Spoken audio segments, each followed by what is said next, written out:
This PowerPoint is for week 13 of Foundations of Literacy, and will focus on the completion, our completion of Other People's Words with chapters 6 and 7, and also discussion of the Let Me Tell You About the Book I've Been Reading presentation.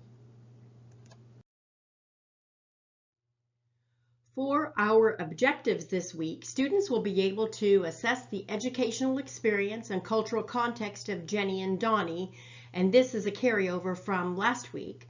Students will also be able to demonstrate an understanding of course materials in preparation of a comprehensive literacy history document as we're heading towards the finish line. And students will be able to prepare a book talk and artifact as an example of a strategy to engage hesitant or reluctant readers. This week, we will conclude our investigation into the text, Other People's Words, and the story of Jenny and Donnie and their literacy development. There are more chapters than what we'll complete within our course of study, but this week we'll read chapters 6 and 7. And I truly believe that in order to go full circle with their account, that of Jenny and Donnie and their journey to develop literacy proficiency, we need to look at the results. What actually came about? What happened as a result of the investment of the professor, the researcher, in their lives and to assist in their literacy development?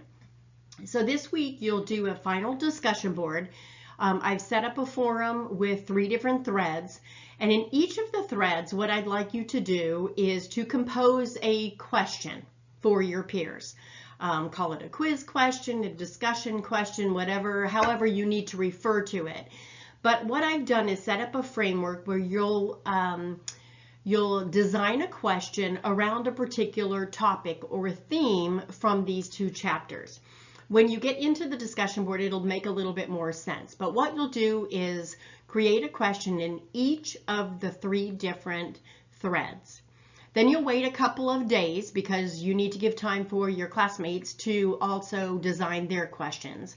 And within a few days, what you'll need to do is revisit each of the threads and read through some of the questions and pick one, just one from each of the threads that you would like to answer. And then formulate an answer, a response to their question. It needs to be thought-provoking, a little bit more well-developed, and should consist of about 3 sentences or more if you would like. And so the chapters for 6 and 7 have been scanned and they're online for ease of your access. And if you have any questions on this assignment as you work through it, don't hesitate to contact me. So I did want to focus in on a couple of takeaways or final thoughts from my perspective with regard to chapters 6 and 7. As you know, because you've been working through these chapters, there was a big change that occurred at the point when print actually entered Jenny's home. Now you know that there were books and other things with writing on them, but now they actually had access to print in their home. And I really like this quote. Jenny and Donnie's home now looked different in terms of written language. Excuse me. Before, print had certainly been present on food items, circulars delivered in the mail, on calendars, bill to pay, etc. But because no one could or did use that print for any purpose, it did not exist for the people who lived in the house. Case in point, remember the postcard that the researcher sent to Jenny, and she looked at the picture and thought it was really nice, but never thought to turn it over to see that there were words on the back, because previously that would have meant nothing to her. Now, however, some print was visible to Jenny and her family to the extent to which it was used for intentional, real-life purpose. Written language now coded their world and had not been previously available to them. With regard to final thoughts, language was often the point of exclusion for Jenny and Donnie. Language is an important representation of culture, as we know. We've talked about this.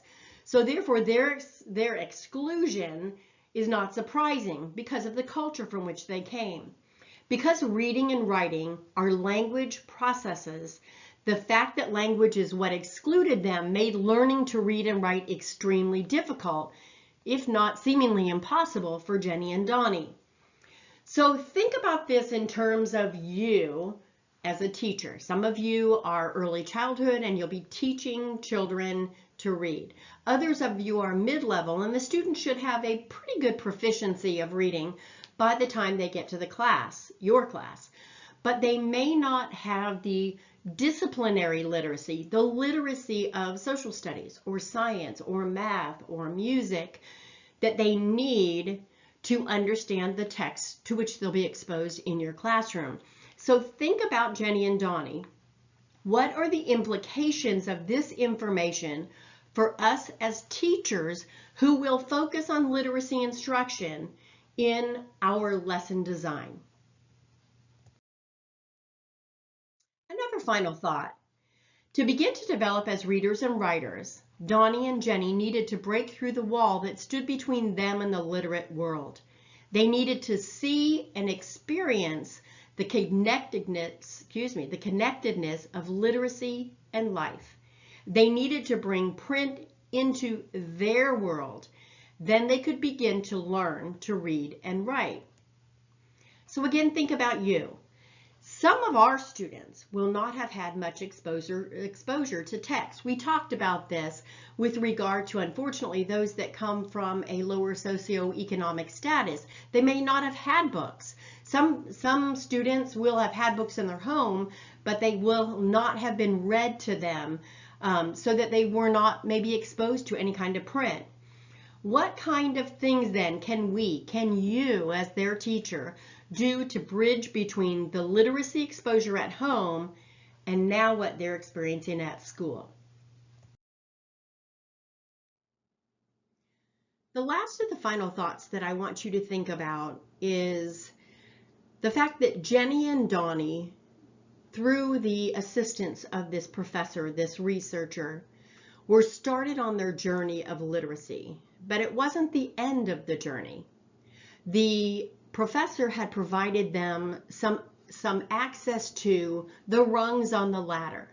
And if you think about the fact that our literacy development doesn't start and end once we learn to read proficiently, your literacy history has shown your development from early childhood through school years and up into college. And with each of those different levels, you've climbed higher on that ladder of literacy development.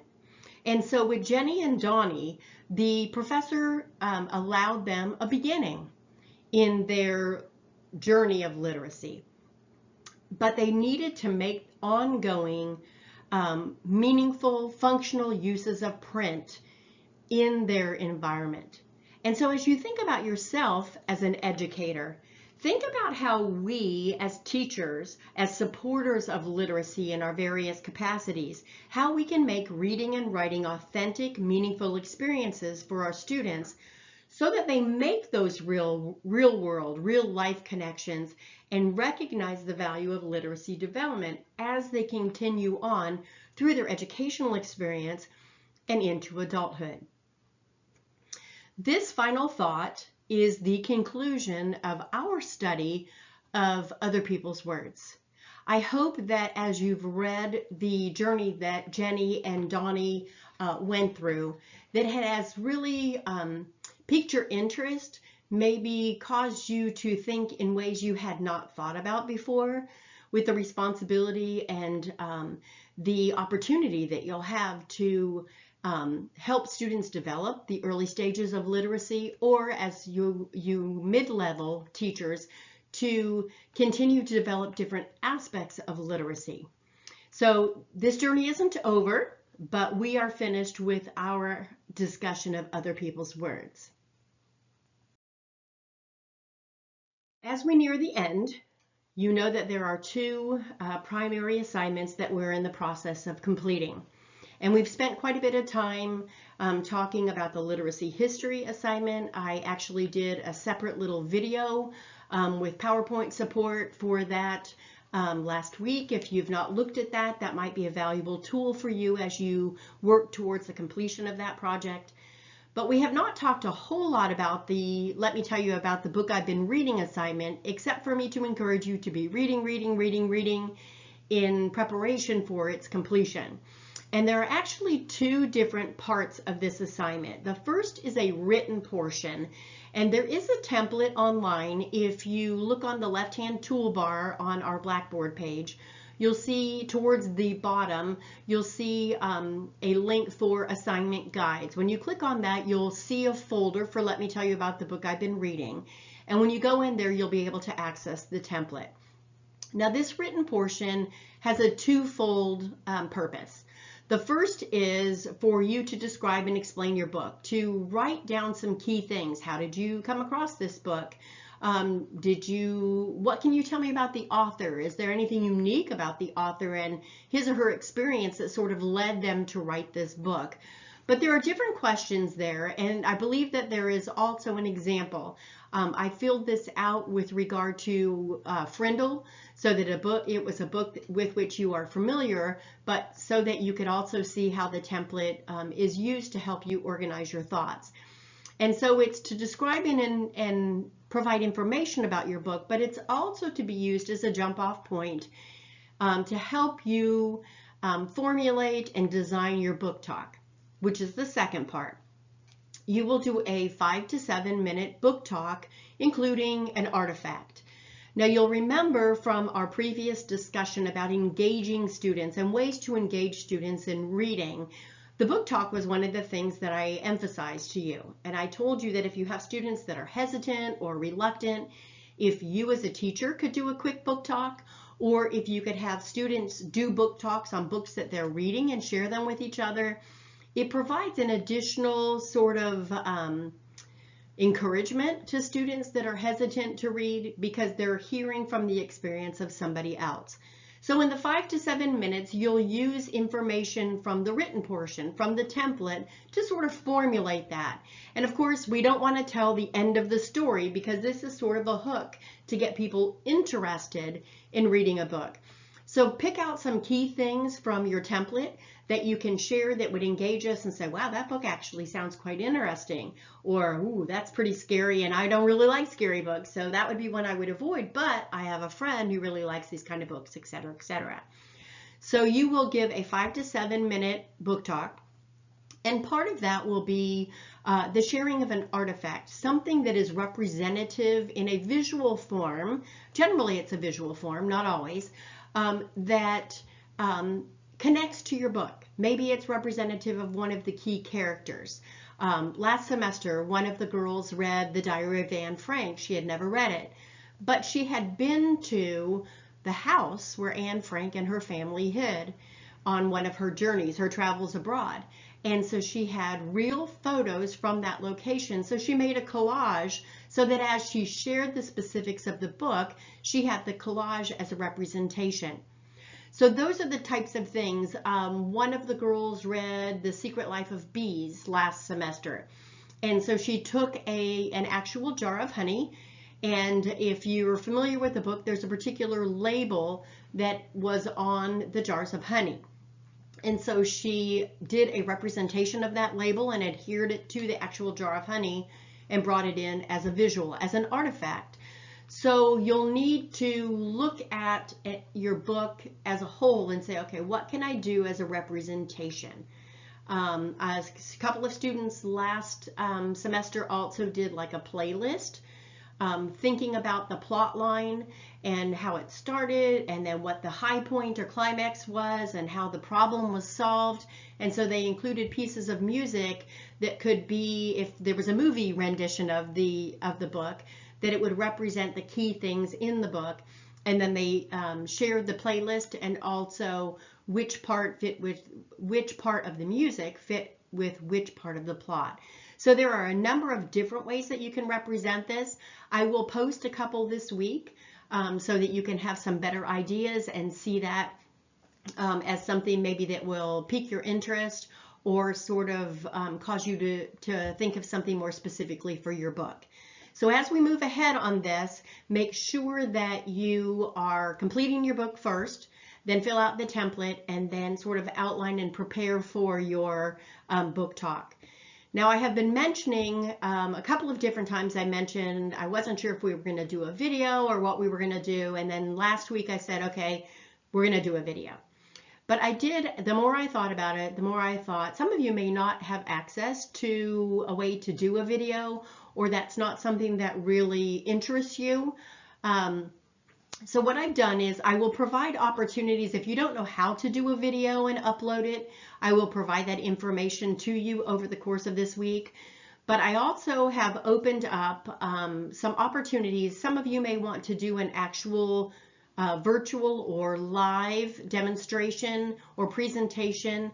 And so what I've done is set up on Blackboard a sign-up sheet with 4 different times. I think it's 4 days, 2 times on each of the days, where if you'd like to, I'll open up a Collaborate, that's the virtual part of Blackboard, and I'll be on there, and anybody else who wants to come in, and we can have multiple presentations in a day, and I can allow you to present that way. So think about what you want to do. If you're planning to do a video, you don't have to do anything with the sign-up sheet.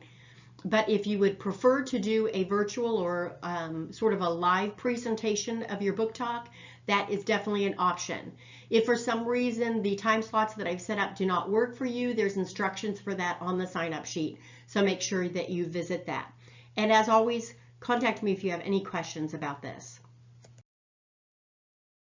I just wanted to provide you another reminder that there is an extra credit opportunity for you, and it's watching this movie Euler and then writing an essay about it. So this was on the PowerPoint last week, so you're familiar with it already, but I just wanted to remind you that this is available for you, and it is due May 1st if you decide to do so.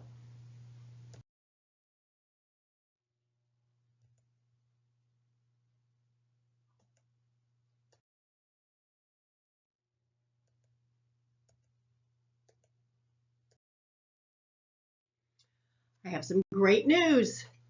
We are not going to do class next week, the week of April 20th.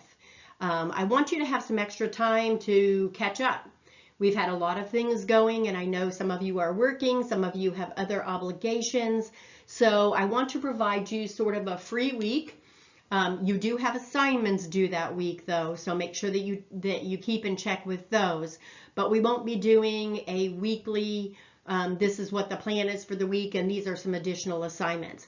We will, however, meet the following week, the week of April 27th. And of course, I say meet, meaning we'll follow this format with a final sort of culmination of our semester together.